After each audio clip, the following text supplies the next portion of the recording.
Hey everyone, just wanted to give a shout out for one of our supporters again, West Philly Porch Fest on June 3rd, noon to 6 p.m. That's Saturday, June 3rd, noon to 6 p.m. That's coming up soon. That's really not that far from now. Go to westphillyporchfest.com, find out more information about it.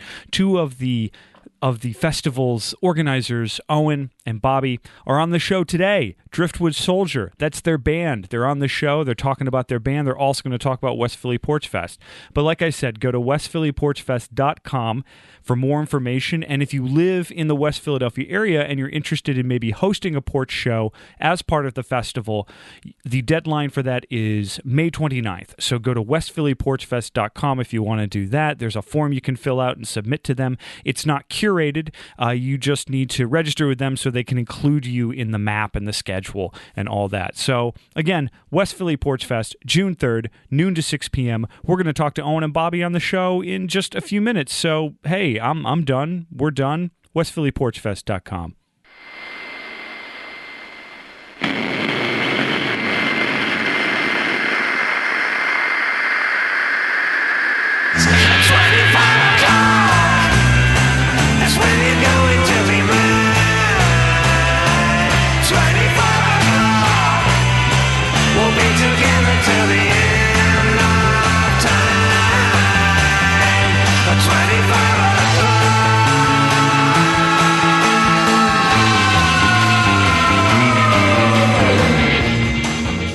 Well, hello, and welcome once again to 25 o'clock.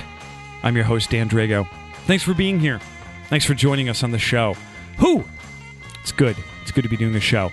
On the show this week, today, happening right now, Owen Lyman Schmidt and Bobby Safransky, also known as Driftwood Soldier. They're a band. They're also two of the organizers of West Philly Porch Fest, who you've heard me mention many times over the last couple of episodes. They're a supporter of the show. And we're going to talk to them. They're going to talk about their band, Driftwood Soldier. They're going to talk about West Philly Porch Fest. Great conversation. They perform a bunch of songs at the end. Great stuff. I was so happy to have these guys in here and to talk about not only their fest, but about them as a band and their new record. They have a record out called Blessings and Blasphemy. You can check that out at driftwoodsoldier.com. We'll talk more about the band and the Porch Fest in just a minute. But 25o'clockpod.com is the place you can go to get everything about 25 o'clock. You can go to the archives and check out all the episodes for streaming, for download. They're all there. You can check out the last episode I did where I interviewed Marley McNamara, who's the manager of the Districts and the Levy Drivers and Dove and the Wolf and Pine Barrens. That was an amazing episode. It was a great talk with her, and I got to tell you, it's probably my most downloaded episode to date, even in just the 2 weeks it's been out. Marley's a big part of the music scene here in Philadelphia, so I wasn't surprised that there was a lot of people interested in our conversation, but I couldn't have been prepared for the number of people who were engaging with the episode. So that makes me feel great. I know it makes Marley feel great too. I do this show. I'm not paid to do this show. I'm not a professional broadcaster, professional podcaster. I'm a guy with a job outside of this who does this in his free time. So when I see an uptick in downloads or when I see an uptick in just engagement with the show like that, it makes me very, very happy. So I'm glad you all liked the Marley McNamara episode. If you're new to the show and you're hanging out for a couple more for some more episodes now because you're just like, oh, I like the Marley episode. What else can this guy do? This guy being me. Go to 25o'clockpod.com, check out the archives. All the episodes are there. Tons of great Philadelphia area musicians and people involved in the music scene. I've talked to many of them. Haven't talked to nearly all of them, but we'll get there. 25o'clockpod.com. You can also join the mailing list and link up with our Facebook and Twitter and Instagram. You can check out the Friends and Neighbors page too. That's the page on there where I link anyone and everyone who's ever had anything to do with the show. So if you hear something on the show that you like and you want more information, go to the Friends and Neighbors page. Do all that. 25o'clockpod.com. Yeah. What have I been up to? I was in New York City recently, hanging out. Went to go see some art, eat some food, which is pretty much my two favorite things to do in New York City. Tried to go see the Turner show. Was unable to because myself and my wife forgot it was the last day of the Turner show. And there was a line around the block. We walked past the Frick Gallery in Uptown Manhattan and said, nope. and we moved on. Walked across the street, went to the Met, hung out in the Met for a little bit, because you can always find cool stuff to do at the New York Metropolitan Museum of Art. Wandered around New York. You walk a lot. Had some great food. Enjoyed, at least to me, it is one of the greatest cities on earth ever. It's crazy, it's busy, it's crowded, it's bustling. There's a million things happening at once, but I love that city and I love hanging out there. What else? Oh, there was something I wanted to talk about before I talk more about Bobby and Owen and Driftwood Soldier and West Philly Porch Fest. And the reason I want to talk about this is because it's so fresh in the news and so fresh in my mind right now. And I have, at least with this show, a very small mouthpiece, but I do have a bit of one, and I would be unhappy with myself not to use it in this moment. I want to talk about, very briefly, the bombings at the Ariana Grande show in Manchester, in the UK, which happened just yesterday. And I mean, any act of terror, any grand loss of human life makes me sad. Should make all of us sad. It's tragic. It's terrible. We don't want to think about things like that. But what makes this even worse to me is that it happened where music was happening. It happened where people had gathered together to share their joy and love of music, of a particular artist, of the particular work of an artist. And when for lack of a better term, when bad people want to hurt other people and they use situations like that to, sort of catch them with their guard down, it makes me see red, because I was a touring musician. I've been a musician for many, many years, more than half my life. I've played all over in all kinds of rooms and spaces and places, and those places are special to me, just like I think that they're special to the people that go to see live music. And it just drives me nuts when things like this happen. I mean, it drove me nuts at the tragedy at the Bataclan in Paris a couple of years ago, at the Eagles of Death Metal, the shootings there, the Pulse nightclub shootings make me crazy, because these are spaces, these are places where you're supposed to be able to let your guard down, let your hair down, and just be you and just enjoy music with other people. And now that's a thing that people have to worry about. Is it safe? Is something going to happen? Do they have enough security? Are they going to let, And I don't want venues to be like airports. I don't want them to be these foreboding, anxiety-ridden places where people are afraid to go. They're afraid to engage with music in a live setting because something might happen, because it seems to be happening more and more now. And it just makes me crazy. It makes me so upset. I don't know much about Ariana Grande. I know she's a huge pop star. I know she's very famous, and I do know that her music resonates very, very much with young women, with teenage girls and young women, that she's a very empowering figure to women. And so when things like this happen, even in that scope right there, it makes me crazy, because let's face it, the rock world, the music world, going out to see shows, it's not the most inviting place for women. I don't think I could find anyone who could argue with me about that and have a leg to stand on. So when things like this happen there, while such an empowering figure to women is performing, it just makes me crazy again, because like I said, it's hard enough. It's hard enough to be a woman and go out and engage in the music world, just even as a fan, as a spectator, much less as a musician. Good God. I don't know. All this makes me sick. It makes me sad. And it makes me angry. So I do want to just kind of throw out there, if you are a venue person, if you're involved in the music business with live music, I want you to kind of ask yourself, what are you doing to make your space safe? And when I say safe, I don't mean like, do you have more armed security? Are there more fences and metal detectors and things like that to prevent people from going? That's not what I'm talking about. I'm talking about, are you fostering a community where people are looking out for each other and people are looking around and people are keeping each other safe? That's what I want to know. If you're in the business, venues, live music, that is a question you should be asking yourself right now. Not like physical barriers, but like, what are you doing so that in your space you might see something like this coming a mile away and be able to do something about it?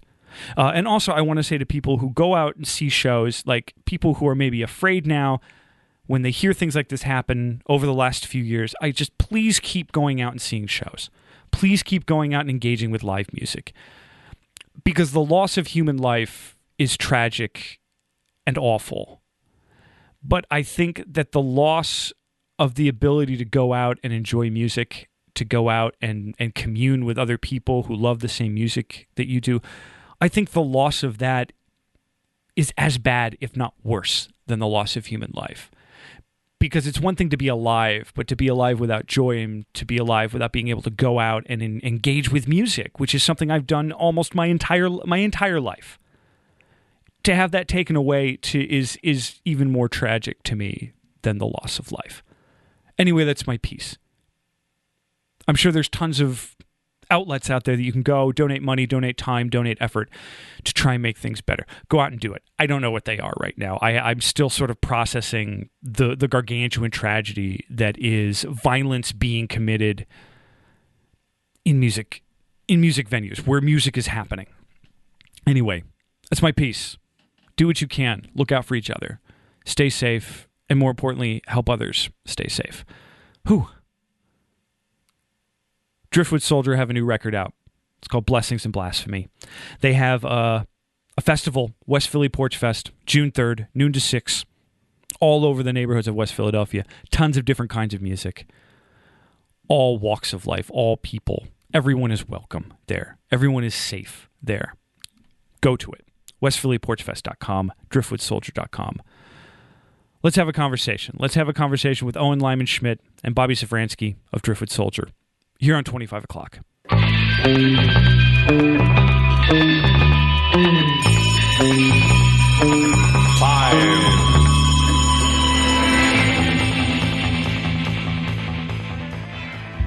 This is good. How did you guys meet?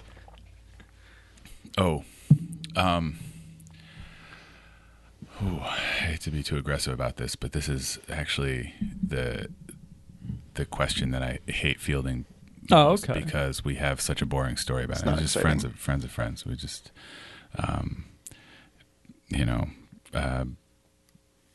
somebody I knew somebody Bobby knew, and invited Bobby to a show of mine. And it was so obvious at the show that I desperately needed a bassist that Bobby was like, God, I would love nothing more than to shrug this duty, but I'll go up and talk to him afterwards and offer to be his life partner. That's a good story. Yeah. There's love in that story. The way I tell it. Well, because you're from D.C. originally, right? Or from the D.C. area? Originally, yeah. No, I'm from D.C. I grew up there, but I wasn't coming from there when I moved to Philly. I had no real fixed address for about a year, but then I was coming from the Northwest before that. What were you doing? Just rambling around playing? And a mix of things. I'd been down in Guatemala negotiating a property transfer.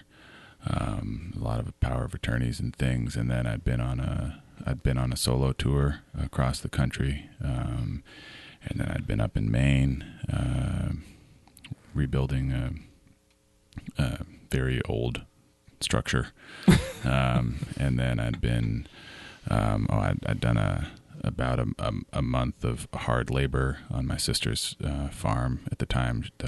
She was running a crew up in upstate New York that they'd messed up their hiring. They needed someone who was could lift heavy things and not think too much, because she does an abundance of thinking on that farm. So I'd been all over the place, but I landed in Philly and immediately started seeking people to play music with. There's so many things that you've just said right there. I'm like, we need to go back and explore several. It's just normal things, I mean, it started with the property deal in Guatemala, and I was just like, well, wow, that's interesting. And then the vague structure in Maine, like I was just like, it just got better and better. It's a very, and I'm sure you get this a lot from music, and I'll be it's a very like Tom Waitsy type story right there of just kind of just like, and then I was around and. I love Tom Waits. I don't ever play any Tom Waits songs, even though I'm a big Tom Waits fan, because I would just end up being a bad Tom Waits cover band. No, absolutely. No, there's certain music that I will never play out because I'm like, I love this so much that all I will want to do is just be this. Yeah. And you can't quite do it justice is the problem. Right. I think that one reason why Tom Waits gets covered so much is because he writes amazing songs, and also he's known for such a particular sound. I mean, a sound that's evolved over the 3 or 4 decades of making great music. But, but he's known for that in a way that most people aren't at risk of sounding like Tom Waits when they play Tom Waits' songs. Everybody can do an original, shocking new cover of a Tom Waits song. Yeah, you can make it nice. And then everyone's just like, wow, they made the Tom Waits song nice. Right, and they're like, that's such a great song. And they're like, oh, it happened to be written by Tom Waits. I didn't realize it when he played it, that it had these lyrics, because I was too busy having a strong opinion about his voice. I was too busy being frightened. But I'm in something of a camp of people who, for the same reason that everybody else can cover Tom Waits with impunity and does, I don't and can't. I like the term with impunity. That's great. And then, Bobby, where do you come from? I've been playing music in the Philly scene for a while, I guess, since, I don't know, 2008, something like that. So I was coming from a band that I played with for a while called Mount Joy. I remember. Yeah, we played around a bit. And then a bunch of people moved away, and I was hanging steady, not really looking for somewhere to play, but this was a very unique opportunity for me. And it was a lot of fun, so it worked out pretty well. Where did you guys... So, I mean, Owen, obviously you've been writing songs for a long time. Were you a songwriter too, Bobby, or I dabbled, more of a sideman? And yeah. I mean, I dabbled, and I think I wrote one okay song in my career of that is songwriting. one more than I would say a lot of people have written. But yeah, I think I've come to terms and embraced the idea that I'm better as a sideman. I'm better at making a good thing great. Well, there's also I think there's a sideman is such a sort of inherently pejorative term. Yeah, it's I think true, that one of the things that we've discovered about this arrangement is that, look, so I was a bassist growing up. I played jazz and blues mostly, and my bass teacher would always sort of slap my wrist and say, what are you playing a cello there? No, that's a bass guitar. Like, quit stepping on everybody's toes. You're playing too much counterpoint. You're playing too melodically. That sounds beautiful. Stop it. And I understood what he was communicating to me about playing within the genre that I was playing in at the time, and building community with the people that I was playing with, and sort of like playing the role that I was needed in that form. But I also loved that sound. And when I played bass solo singing, I was writing songs and playing bass. And it was just invariably soporific. I mean, like, nobody, no matter how much I varied up the set, nobody could stay awake during an entire set. Because it was just too much. It was too monotonous. It was too much of the same frequencies. And I ended up, years later, picking up the mandolin, which worked for exactly the opposite reasons. It was percussive, sort of, on the treble end, somewhat tinny, some might say, having heard me play solo, and abrasive, maybe, grating. Rude people have been known to offer, but what I found, or what I was looking for, and then found, was someone who plays that melodic bass and that and really has something, an additional melodic line and content to offer to the songs that I write, because I don't do that. I'm not a lead mandolin player. I don't do that on many songs. I don't take solos generally. I keep it pretty percussive and rhythmic. And so Bobby's contribution to the sound is his songwriting. I mean, it's a huge part of how we've developed a comprehensive 2-person sound that isn't looking for, the rest of the band. It's and that's so I think that this, I still sort of throw a new song out there as far as our writing process, but the arrangements are very much a partnership that it's non-hierarchical or side to side. Yeah, if you guys are going to play something live, then like what we're going to hear as the audience is something that both of you have definitely put your 2 cents into. Like you maybe in the beginning is the sort of like the birthing of the song. Like here's the changes, here's the melody, here's pretty much how we're going to go. And then Bobby, you come in and be like, well, what if it moves like this? And yeah, this is why people are going to care about the song. And I'm like, okay, fair enough, Bobby. Good, thank you. Glad someone in the room was thinking about that part. I mean, we can definitely talk about that because as I was listening to the records over the last couple of days, there's, and I'm sure people have said this to you before, like there's a lot stylistically going on here, gentlemen.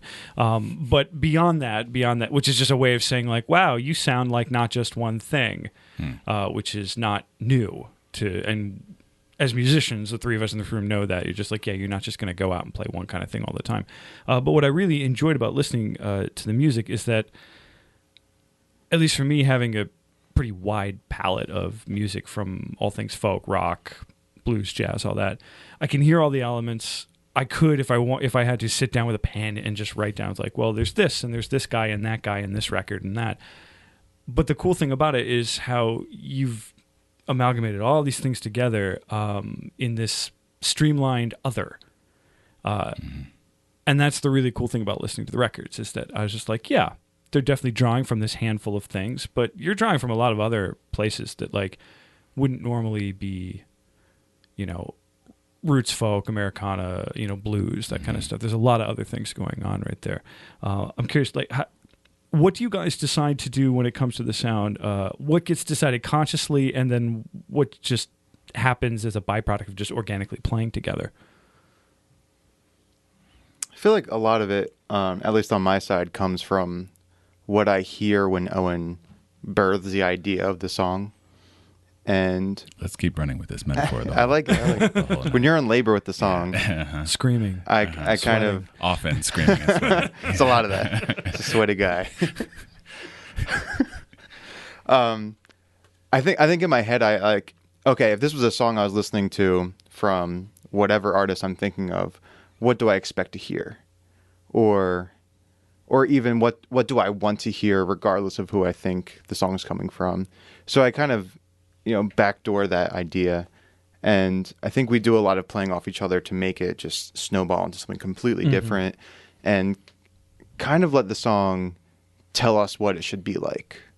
So we can say, like, I want this to get heavier here, I want this to get lighter here, I want this to kind of change keys or like do something crazy.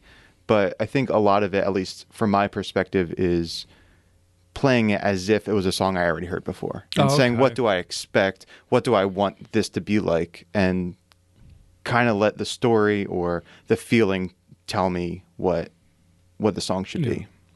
And then to go backwards, what is the birthing process? Like, I mean, are you a lyrics first guy or a chords first guy? When a Bobby and Owen really love each other.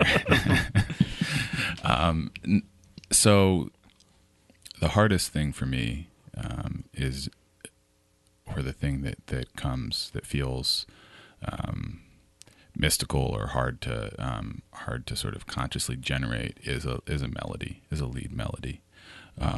And so when a scrap of melody sort of happens to me, I trap it any way I can. I usually write some sort of gibberish lyrics to it. I record it if I have any kind of recording thing available, or I just mutter it to myself repeatedly if I'm just on the trolley and want to scare people. And either way, that's the sort of, those are the precious things that are hard for me to sit down and say, today I'm going to write a song. It's a Tuesday and that's my songwriting day. Once I have those and I sort of store them, then I do have more of a methodical process. I try and think about, for me, a lot of songwriting is a deeply important part of it is storytelling. So whether or not I'm going to tell a sort of literal narrative with the lyrics, it's important to me that I know what the song is about, what the story is behind the song, because I think that's how a song has coherence, how it makes people feel some kind of way the whole time, is because I know whether or not I convey, whether or not people could tell you from listening to the song, well, then he went to the store, and when he was at the store, he found, like, some of the songs are pretty descriptive like that, I'll be honest, but many of them, the important thing is that there is a story, an underlying story that I'm aware of. Yeah. Mm-hmm. No, it's true, because whenever people say they're writing, like, a song is a story, to a non-songwriter, that would sound like what you're saying, like, oh, this is a narrative, like a film or a play or a TV show. But really, as songwriters, what we're saying sometimes is like, well, it's more like, this is the emotional arc that we're going to go through. Right. Like, first verse, it's sad. The second verse, it's sadder. And third verse, maybe it's even worse, or maybe that's the redemptive verse or something like that. And the choruses in the middle are sort of hitting the main points that you're trying to sort of leave underlying. So it's not story writing in the way that we think of like, this in like acts. Mm-hmm. And it's about consistency. It's about if you want the song to have an overall impact, then you've got to make sure that it's internally consistent. And the way I do that is by having some sort of story. Depends song to song how specific and detailed it is. But anyway, so once I've got that melody, I'm working on the story, often randomly taken from whatever gibberish lyrics I initially used to just try and lock in the melody. But all this sort of gets to your basic question there, is how these influences that we draw from all the different sort of sources of music inform that process. And I think that there's one important aspect, which is sort of what Bobby was getting at, of like, after the sound sort of emerged, we know the boundaries of where we play. Yeah. And so we have an idea of how, like, once we sort of run it through the filter of a mandolin, a bass guitar, and various pieces of junk foot percussion and my voice, it's going to sound like Driftwood Soldier, as long as we have our sort of like basic sensibilities the same. But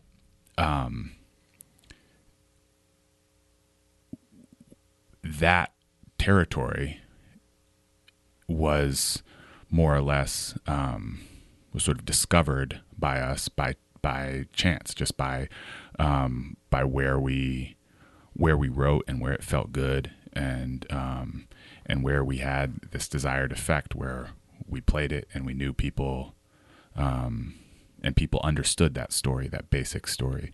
And so that territory was, if you want to call it unconscious, it's sort of it's the fact that those, it sounds like us now, but the discovery of what we sound like was more just sort of trial and error by what we listened to and how it manifested. Yeah, and that probably there was a metamorphosis of that from the beginning to the end, and not necessarily just an upward trajectory, but like, you were going in one direction at one point, and that's the joy. I guess you can make a lot more interesting decisions being just two people as well. Mm-hmm. You can live in the sound that you guys have, and clearly you have a sound. Like the EP has a sound, and the record before, the full length before that, definitely had a sound to it. But I can definitely see how the two have gone. Like, I can definitely see how one is one thing and how it sort of led to another. And it wasn't.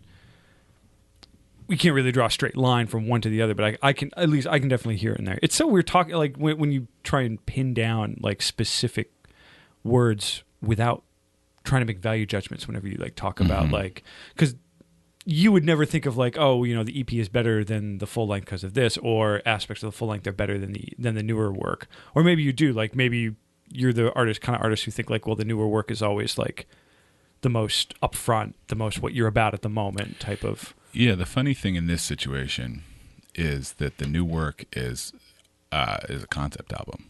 the new album is half gospel, half anti-religious originals. Yeah, we were talking about that on email. Yeah. It's very so it's more like we had the first full length that we did, Scavenger's Joy, captured sort of the best 12 songs. I think it's 12 songs. Best 12 songs of our repertoire after touring for a year together. Yeah, I was about to say, you guys are definitely playing live a lot right there, and really... Yeah, and we came off of a tour. We were like, what's the strongest material? We went in there, we played it live onto tape, and then we added a couple overdubs, and we called it done. Yeah.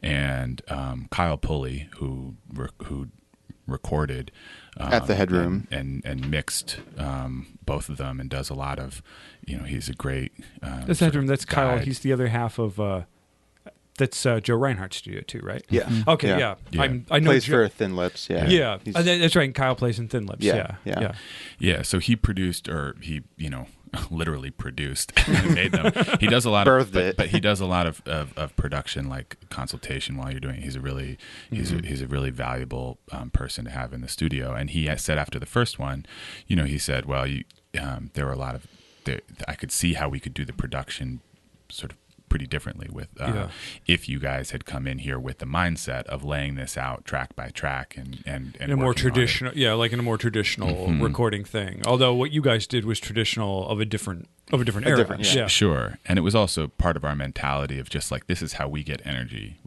live. We want to convey an energetic, we came off a tour, so we ended up playing the whole album probably like 110% speed. It's like we really booked through it. It's probably the shortest 12 song full length released by a mandolin bass gutter folk duo. Most certainly. It's faster than most Ramones albums. Right. And so we, some people love the production on that because it is a very intimate album, but what they also love is the sort of span, because it represented a real range of the music that we were making at that time after that first year of playing together. Whereas the EP has a much more sophisticated production behind it. I mean, it was Kyle again, but Kyle getting his way this time and having us work through it more methodically and really putting in the time and the effort that recording in the studio deserves. And also it's, sort of on the flip side of it, a much more limited range of even subject matter or sort of musical styles within what we do. You wrote it in a shorter period of time. Well, we've been playing those songs for years. We've been playing some of those songs for years. It's just because they are only this like one little alley of our music that we sort of like walked down. We were like, well, we have this random amount of, we have some gospel music. We've got all these anti-religious songs that Owen just keeps writing for some reason, even though they're deeply unpopular.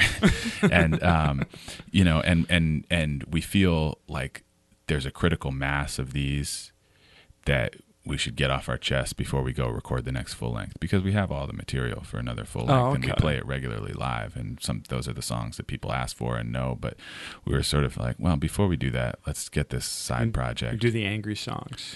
Yeah, a mix of them. And it feels as relevant as pressing an issue today, the sort of tension there between spirituality and dogma. That was the thought that I had right there, is that like it's definitely very appropriate that a record like that would come out right now. But we all know that like when records hit and become available to the public, it's not like 2 days before that record came to the public, you guys got together and said, well, let's write this record right now. Like you had been working, and like you said, you've been working on those songs for years, like some of those songs that existed for years as pieces of your live repertoire. As you were, like, when did you start the recording of the EP?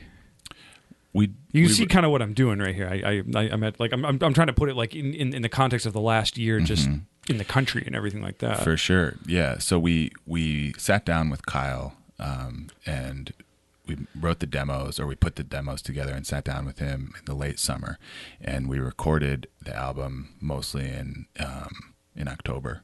Yeah. And then, November 9th, we went on tour.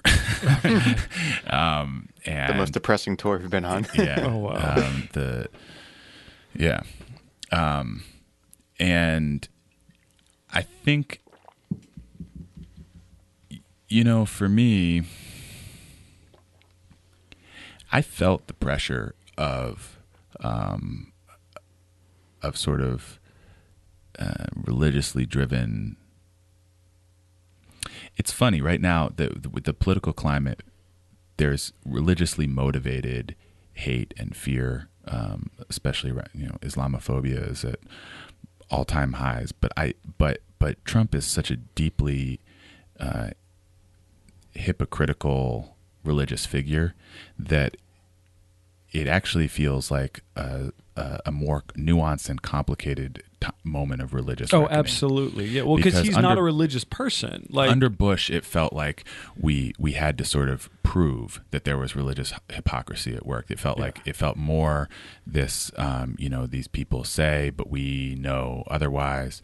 And now it just feels like all of the gold leaf is flaking off, and there's this sort of the reality that this Faustian bargain has been struck between the religious right, the Christian religious right in this country, and somebody who's just, they, according to their own voluble protests, would find morally reprehensible in any other context, but is sort of their means to power. They are willing to support this this person, and so it feels like a time. It feels like at other times we also, during the Bush administration or various moments of sort of evangelical fervor, we could have had this a different argument. But people right now are just very, very aware that religion and spirituality are not inextricably linked. Absolutely. Absolutely. And this is, and I mean, this kind of stuff has come up on this show before. And I mean, as a songwriter, as someone were to listen to the lyrics and really hear the songs, we could definitely hear from where you're coming from. And Bobby, while you're not necessarily writing the lyrics to this stuff, I imagine that you guys are pretty simpatico on sort of the feelings of what's going on here. Mm-hmm.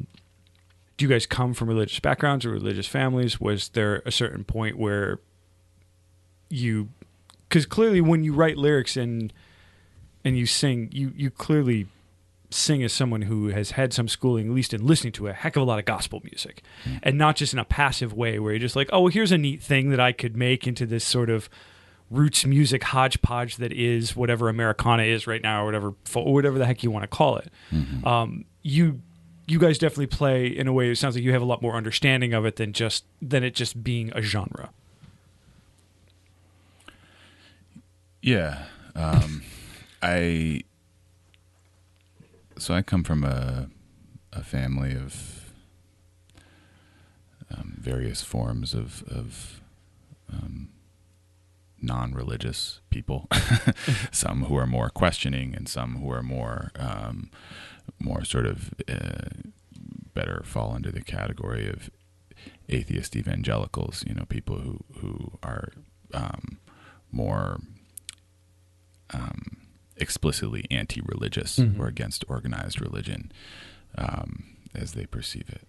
And so I think that there's some folks out there who are making interesting music right now, coming from a different perspective on it, where they're coming from being raised in deeply religious, often evangelical communities, and sort of emerging out of that with this very particular perspective and this sort of privileged perspective of having been, really felt it and knowing the sort of like power of the community belief in that moment and indoctrination in that moment. And I come from a ironically opposite situation where I think it was sort of more of a question of me listening to gospel music in various forms and saying, I know the ways in which this is wrong. Oh. You know, it's almost like a kid in, you know, rural Oklahoma listening to sinful rap music or pop music or something, or like, you know, or even earlier, you know, sneaking out to blues shows when you're, you know, in the Deep South, and I'm sitting here listening to gospel music and saying I'm politically opposed to a lot of the agenda that this is pushing, and it moves me. Why? Yeah. Why is this working on me on some level? And why does it, you know, keep doing that to me? and I have had a much more checkered sort of spiritual background. Leaving out of my parents' house, I lived in a Catholic worker house up in Boston with a bunch of liberation theologists, and certainly learned that sort of started a path of learning how to translate things that I believed into religious language for the purpose of sort of communicating on the same level as people who were believers, and being able to have honest conversations about issues from even using the same source material, if you will. But so I have, and then you're singing gospel in different contexts, old time music and sacred harp and other things.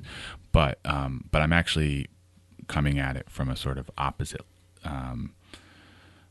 side, as I imagine some people who would have produced a work like this in our current culture, or an opposite angle from where you might expect folks arriving at that same place. Yeah. What about you, Bobby?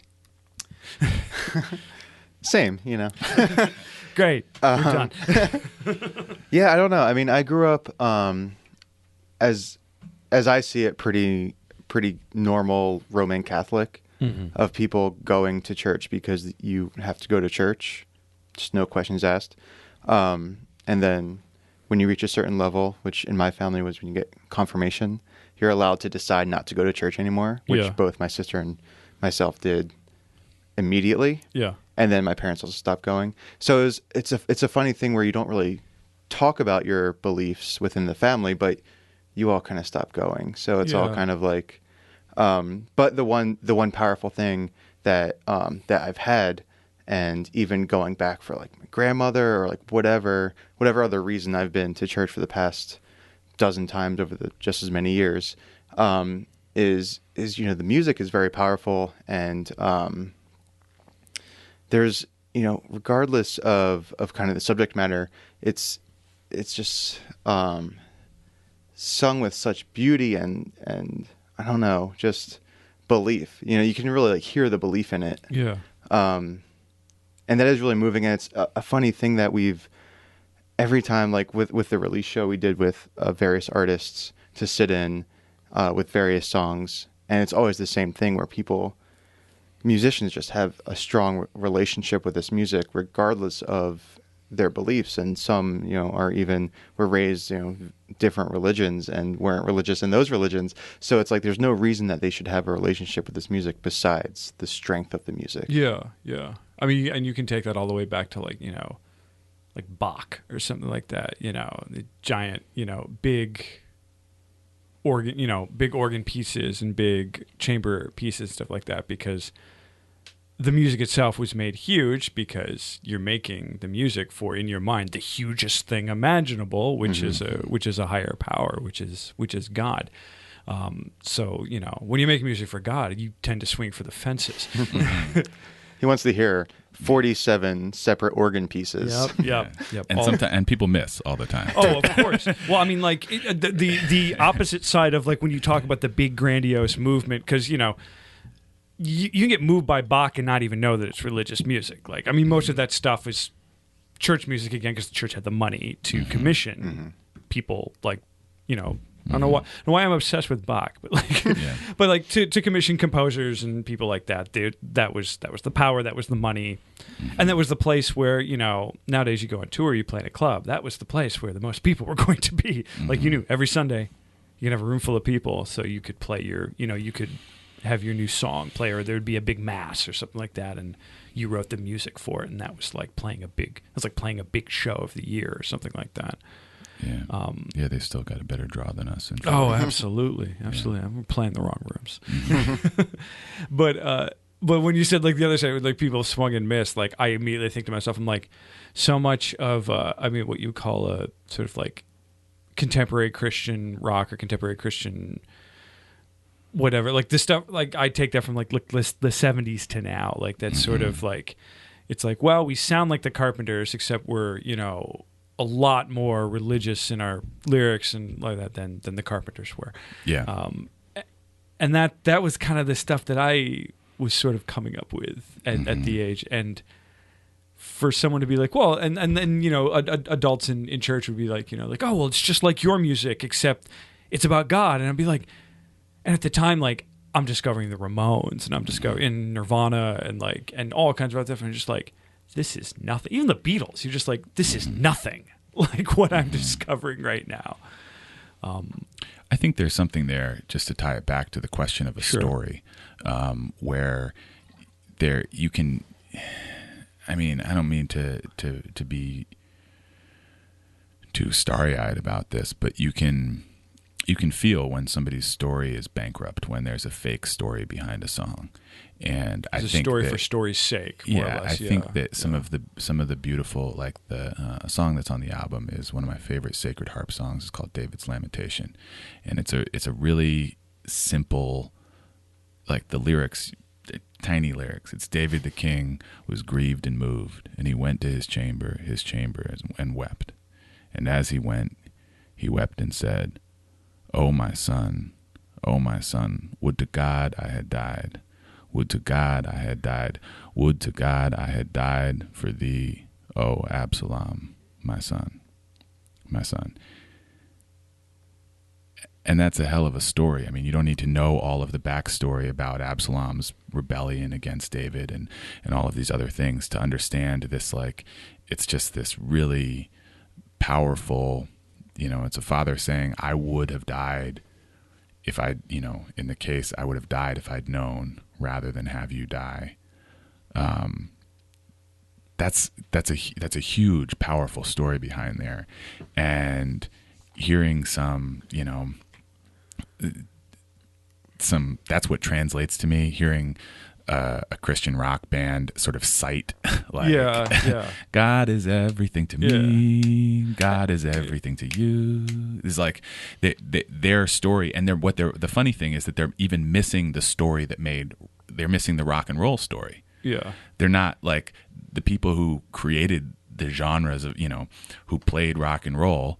I mean, their first goal was to be, cool young white people stealing music from, a heritage of great black blues artists. But their second motivation, I mean, they had stories of their own that they were putting into this, and they felt it, and trying to like transpose these, you lose both of it. You lose the story of rock and roll, like a sort of authentically felt story, that motivated that music, and you lose the story of gospel music because you're trying to dress it up in this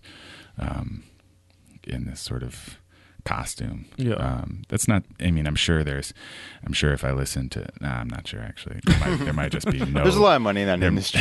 I mean, and that's absolutely true. Out there, it's possible. But getting back to your point there, like, and the root of rock and roll in this country, and the root of blues and all that, and rhythm and blues, which become rock and roll, it goes back to the church, because that's where most people learn to sing with each other, and that's where, if you were good at singing, you kind of got brought up amongst the group and be like, oh, well, now you get to be in the choir, you get to have a solo, you get to like, and the songs that got sung at home, most people didn't have, like massive record collections, and they knew the songs that they knew, and most of them were from church, because that was the place you went every week sang the songs, and because you went there every week, you eventually repeated those songs over and over, and they were just become ingrained.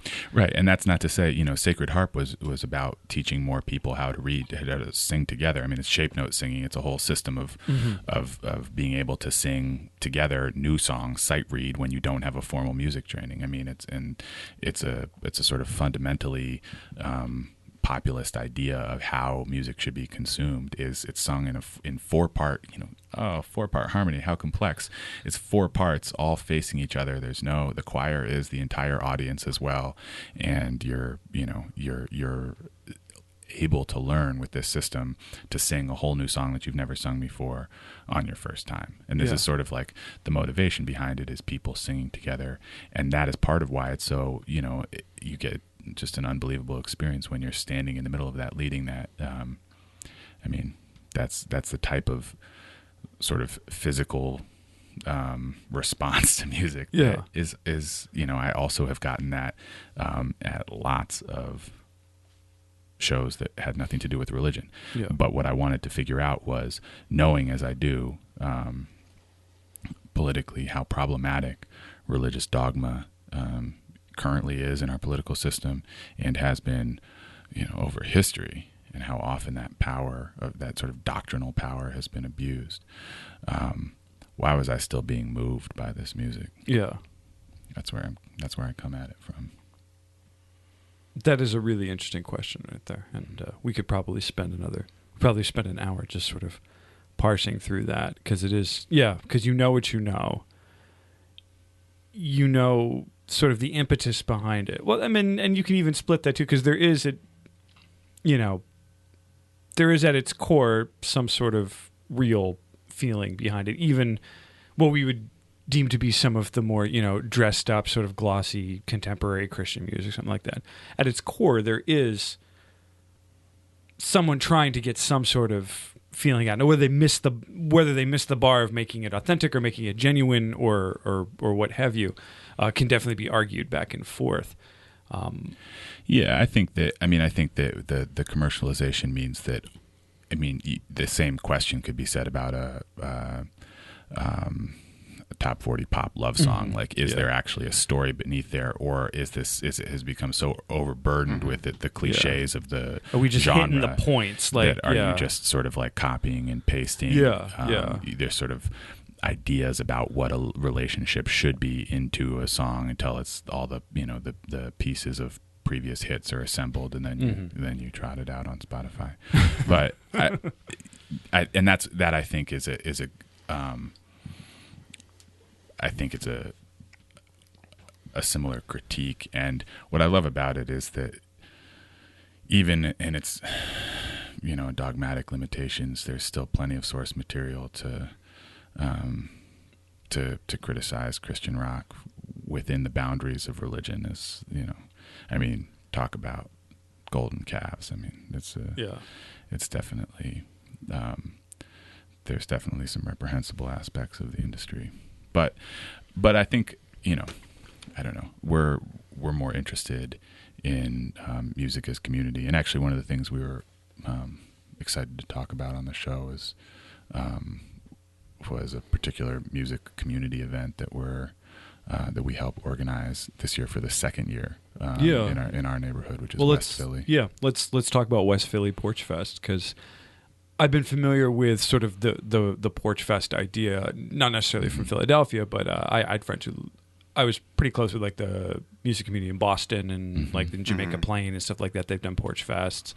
From reading, I think on your website, I learned that the first Porch Fest was in Ithaca, which is one of the first places I ever played outside of where I grew up. So I did not know that. Yeah.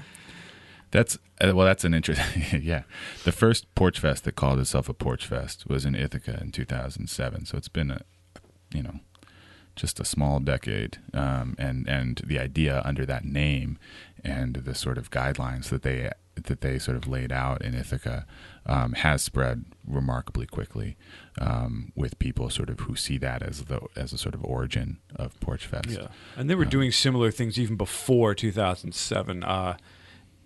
And I've been in various other places where like sort of a a musical aspect will come up around some other aspect of community. It could be like, it's the town yard sale weekend or something like that. And then suddenly you look up and there's a few people playing music in front of their houses because that's where you're selling your stuff that you don't want anymore, including your music.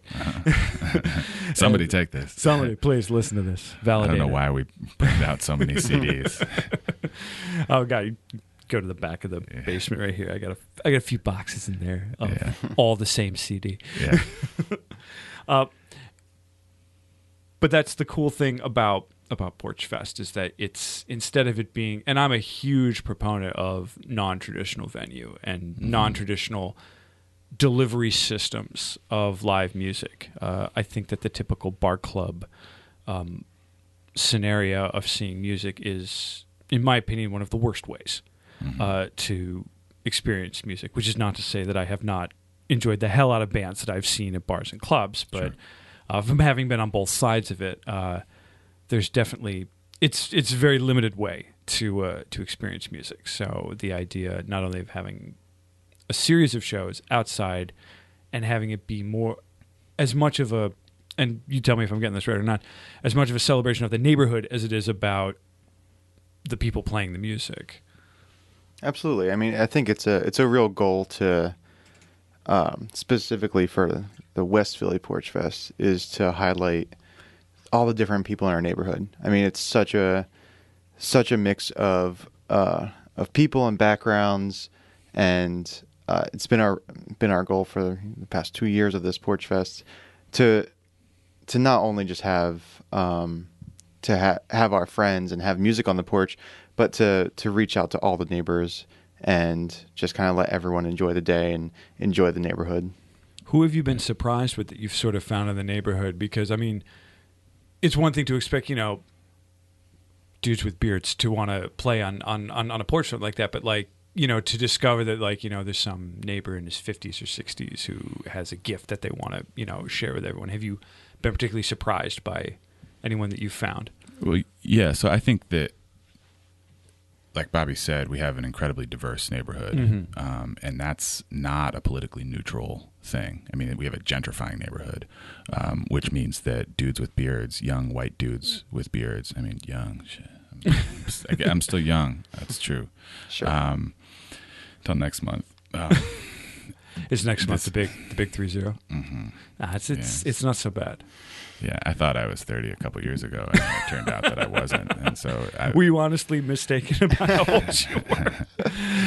It's been a little while He's not great at math. since I actually paid attention to how many years I had under my belt. But anyway, so we've got a bunch of young white people moving into West Philly, have for a while. It's more complicated than that. There was actually a pretty interesting article on the demographics of even the smaller area, Cedar Park, that was just released a couple weeks ago. Yeah, I was about to ask, where in West Philly? Because, West Philly, the idea of West Philly has changed so much, even just from when I moved to the city, 2003, 2004, and West Philly was considered, West Philly started in one place, and here we are. All these years later, West Philly is huge, and it's even it's an important thing to recognize that we are not the Porch Fest for all of West Philly, but that's on the table. I mean, what we have is an area of the neighborhood that has a center but no boundary. So the way we organize it is from 12 to 2, south of Baltimore. Anywhere south of Baltimore, people will have shows. River to river. From 2 to 4, anywhere east of 48th. Oh, interesting. So north of Baltimore. It moves as the day through goes the on. neighborhood. Oh, okay. And then the goal of this, and then 4 to 6 is west of 48th. But the goal there is to have a concentration of acts so that it's walkable for people. And for the same reason, there's a sort of natural outer limit. If you put the center of it, as it were, at 48th and Baltimore, then there's only so many. I mean, last year was the first one, and we had folks as far south as Kingsessing or Woodland. We had people as far east as, I think, 42nd, as far west as 54th, as far north as Chestnut.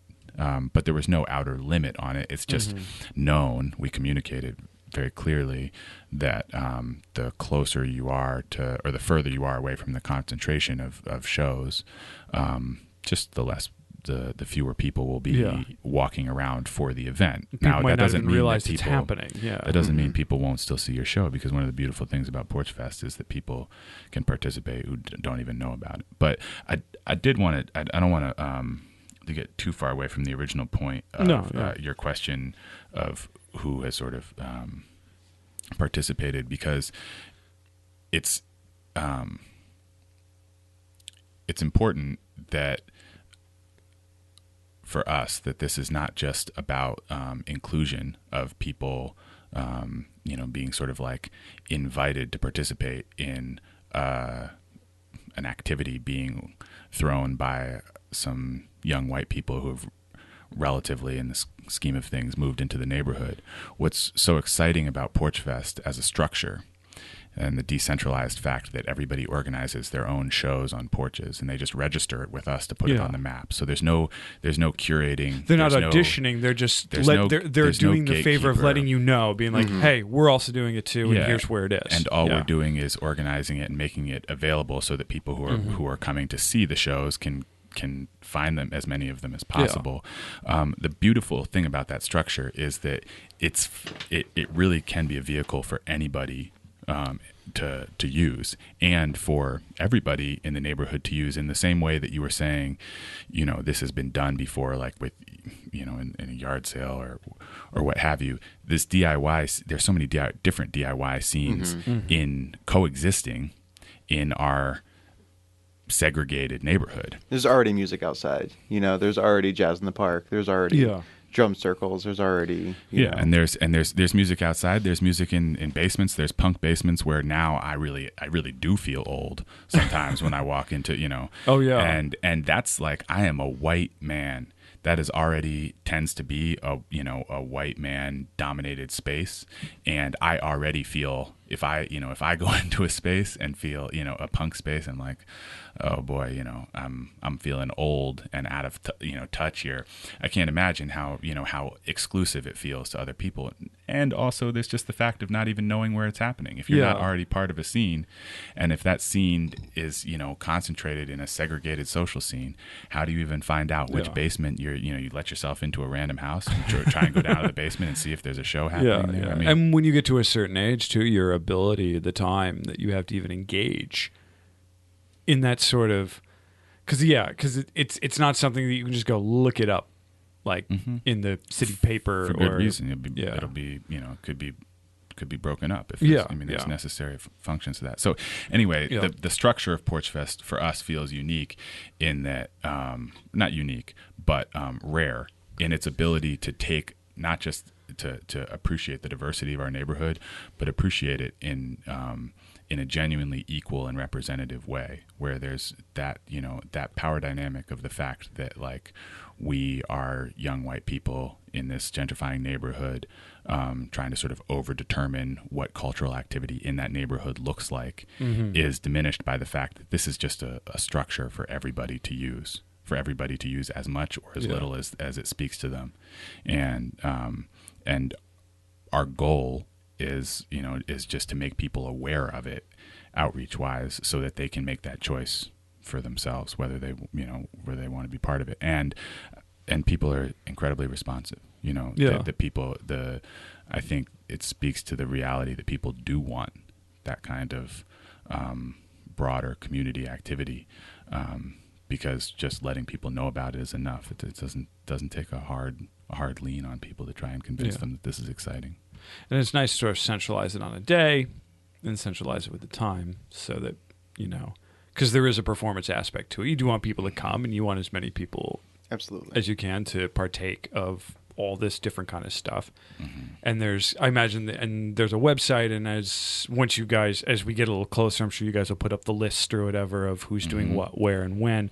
And I imagine we have a beautiful map that a friend of ours people saw it last year, but it's a map of the whole area, and every show is on it. And if you just, it's online, and if you just, it's very interactive. It's very interactive. You look at the show, it brings up the list of artists and the times, and it's definitely above our pay grade. I was about to say, I was like, I have no idea how one would go We just about take credit doing for it. Yeah. Yeah, it's exclusively for our benefit without us working on it at all. That's the important part. Well, what made you guys even want to start it last year? Because it is quite an undertaking. And like you said, it is a little more nebulous than like curating a festival. Because curating a festival, you decide the number of acts and which acts are going to be there. You've decided on them, and then you schedule them. Whereas this is a lot more open. Well, we stumbled upon the Somerville Porch Fest 2 years ago. This is the one outside in Boston, right? Yeah. We were on tour and had a house show booked, and our wonderful hosts realized that was the night before Porch Fest, and also realized that no one would come out to a show the night before the Somerville Porch Fest. So we just hung out that night and played the next afternoon, and it was great. It was amazing, and it was nothing like we've ever really experienced, and quickly realized that West Philly is perfect for such an event. Yeah. We have beautiful porches, and it's everyone's very got porches. walkable. Yeah, it's great. So, and we weren't unique in that thought. We knew a bunch of people in West Philly that all had the same thought at the same time, and we all, started emailing and kind of realized that this is something that we should do, and now is the time to do it. Yeah, a couple other people had personal experiences with the Somerville Porch Fest specifically. We ended up with an organizing committee last year of just 5 people, and it was just us. That's it. There was no organization behind it. We just sort of we all agreed that it should happen, and so we got together and started meeting, and 4 or 5 months later, it did happen. This year, we have some of those people back for round 2. We had some new people who got excited about it from having been part of it last year as hosts or musicians or just hearing about it, and we're doing it again as far as just having a volunteer organizing committee that makes it happen. What's the website for it? WestPhillyPorchFest.com. Excellent. WestPhillyPorchFest@gmail.com is an email that can be used. And on Facebook, there's the event, which I think has 4,000 people interested or coming or something this year already. Mm-hmm. But there's also a connector group that helps people find musicians or find porches in the area, because we don't do the booking. That's an important thing to note. It's partly for logistical reasons. I mean, we're just volunteers, but also because of that gatekeeper issue. Mm-hmm. So many other music spaces, there's somebody that you have to impress, or at least get in touch with. Yeah, just get in touch with. Yeah, and Porch Fest is a little different in that the porch is this, has to register a show with us, but other than that, it's all just it's up to that particular porch to decide who's going to play, and the porch is responsible for the show too, mm-hmm. just in the same way that you would if you were just spontaneously deciding to throw a show on your porch, you would be responsible for it too. What we are responsible for is publicizing it well enough that there's an audience for your show, mm-hmm. and that porch musician connector Facebook page or Facebook group is a useful tool for people to find each other. Well, it's quite an undertaking. I'm glad you guys are doing it. Like I said earlier, I'm excited that it's in the daytime, which is a time that is easier for me. I forgot. There's one other important thing about it. It's free. Oh yeah. It's and that's how do you charge money for a porch? Right. That's one other thing that's also important about people that for porches. That's one of the only other limitations is that it has to be free. Some people maybe put out tip jars or something, or have their records out there or something like that. For sure. Yeah. But the important thing is that none of these it's not a ticketed event. Anybody can come and participate as much as they want. So from West Philly and beyond. Mm-hmm. You had a good response last year? Yeah. Last year was amazing. It was definitely exceeded all of our expectations. And then so far this year, the response has been even more. The first question that we got after the Porch Fest and after asking for advice on how to make it better was, you guys should do this monthly. We're just, No, I don't want to. You Yeah, how can about do you it. do next month? Yeah. And we'll take the month after that if you still are interested. Yeah. So you're going to join the organizing committee and help, right? Yeah. No, it's you have to sort of, if you did it all the time, then it wouldn't be special. Yeah. Exactly. Mhm. Once a year is like, it's good. And the weather, the weather's turning. It's nice. People like to be out anyway. Mhm. If you appease the weather gods, you're going to, everyone's just going to be out anyway. So it's just Right. basically like a big street. It's like a big street festival that just sort of shifts every few hours to a different part of the neighborhood, which I didn't realize it did. That's a very, very cool. Just helps you know where to start and where to end. Yeah. Mhm. Yeah. Awesome. Well, good luck with it, guys. Thanks. It's gonna be. Thanks. I'm excited, and we'll tell you that I'll be there, and then we'll see what happens. Like everything else in my life, I'm just like, yeah, I'm coming, and then and we'll see. For our part, we'll pretend to believe you. when you say There you're we gonna go. be there. This is good. As long as we all know what's really going on. Yeah. Uh-huh. Great. You guys want to play? Sure. Yeah, Yeah, I'd I'd love to. Yeah. Cool. Walmart. Ready?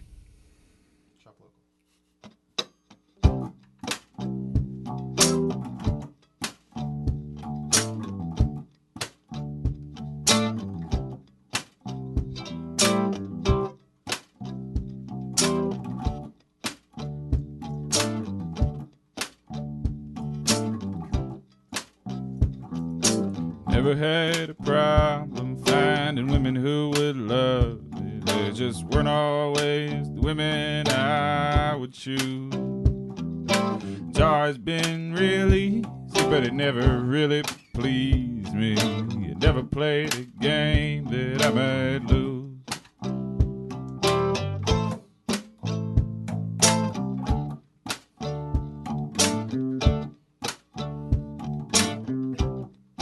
The walk took longer than I thought. She ordered coffee and a shot of whiskey, Lord. Shouldn't give a damn about the walk, about the drink, about what anyone might think. I was useless, I was helpless in her hands. But won't you cry over me when I'm gone, Rosalie? When I go and leave you lonesome, won't you cry, cry? I'd give everything I own not to leave you here alone, 'cause I know you won't be lonesome very long. Minutes, moments, hours later, I was in an elevator, rising, laughing, dancing to a room. Some are shy and some are slow.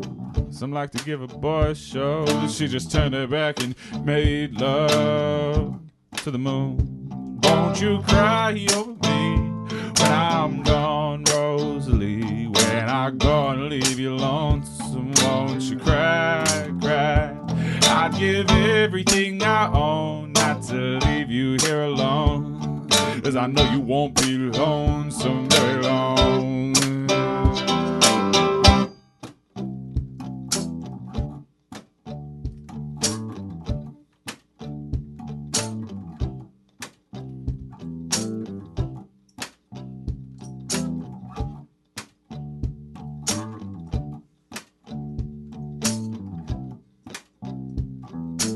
Empty as the hall at 4 a.m. I get a call. It isn't good news, it isn't any news at all.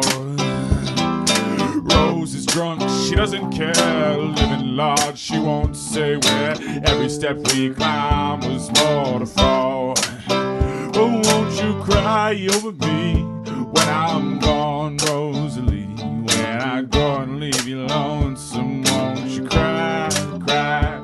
I'd give everything I own not to leave you here alone, 'cause I know you won't be lonesome very long. I said I know you won't be lonesome very long.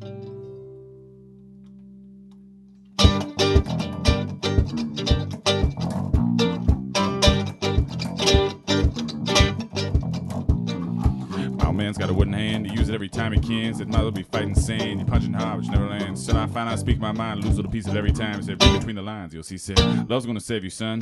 Not me, well, my deck stacked with broken jacks, punch ties, empty clacks, cigarettes and heart attacks. They call my bluff, I answer back. A 5-cut flush, a pawn chop ups. I used to be the queen of clubs. If buy one more and get one free, but love's gonna save you, brother. Not me, well, I left for an oak in a cloud of smoke at a 5 mile until she broke. Them those nights was ain't no joke. Thick as tar and sweet as Coca-Cola. Dig a hole and watch it fill before you're 6 feet down. The day after you die, you drown. The reverend gives a eulogy. He says, love's gonna save you. Not me, no.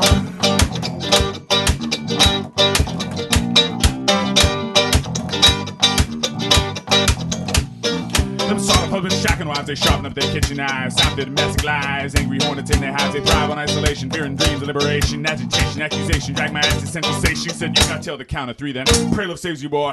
From me, and it's true. I'm saying accused of sabotage. You can't lose it, done for imbalanced use. I know I'll lose.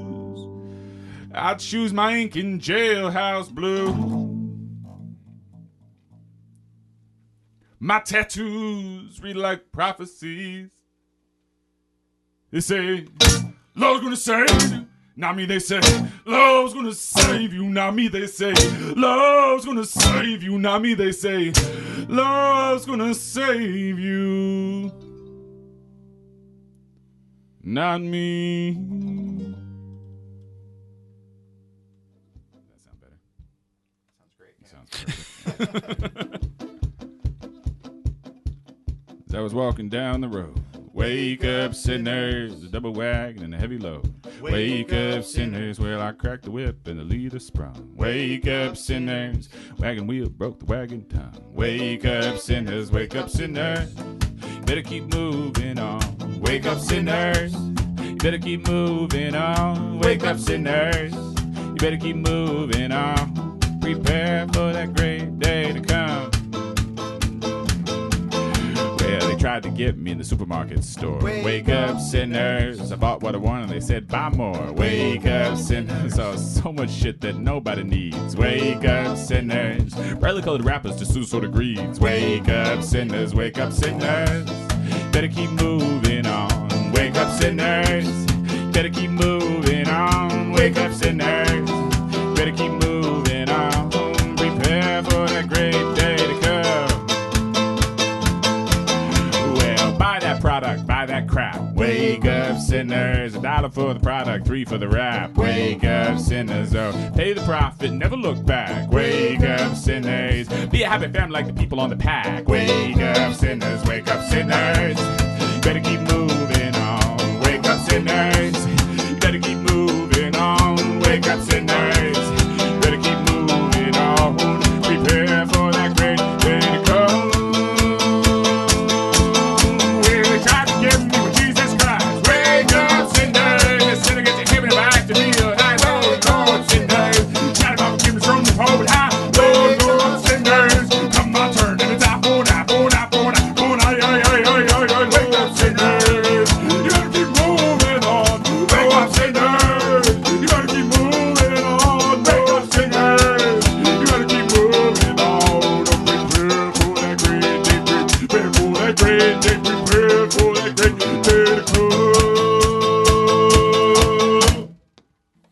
Yeah. Thank you, Owen. Thank you, Bobby, for coming out and bringing your contraptions down into my basement. Make it happen. West Philly Porch Fest, June 3rd? June 3rd. June 3rd. I remembered, or else I just grabbed that out of the air. 12 to 6. 12 to 6. WestPhillyPorchFest.com.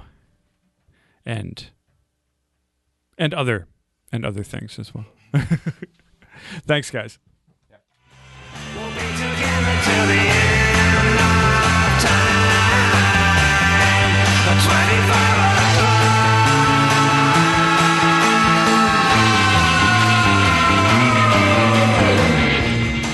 That's the show. That's the show for this week. Thank you so much for listening. Thank you, Owen. Thank you, Bobby of Driftwood Soldier. Check them out at driftwoodsoldier.com. They have a brand new album out called Blessings and Blasphemy. Great record. And you heard some songs from it right there. Amazing performance. They brought these, strange, kick drum-like contraptions and stuff. into my basement, and I thought, like, I don't know how this is going to work, but for every time I say that, every time someone brings something new or strange or a lot of things into my basement to record for a performance, and I always think to myself, I don't know how this is going to go. It always goes fine. So I just need to I just got to calm the heck down. That's what I got to do. Go to driftwoodsoldier.com. Go to westphillyporchfest.com. Check out more information about that fest. Awesome fest. Great thing right there. It's not curated like regular festivals are. Anyone can be a part of it. If you live in the neighborhood and you have a porch, you can put a show on, and you just have to tell them. You don't even have to tell them, but you should tell them at westphillyporchfest.com so they can put it in the schedule and so people can know what you're doing. But as we said before, that's June 3rd, noon to 6 p.m. in the West Philadelphia neighborhood.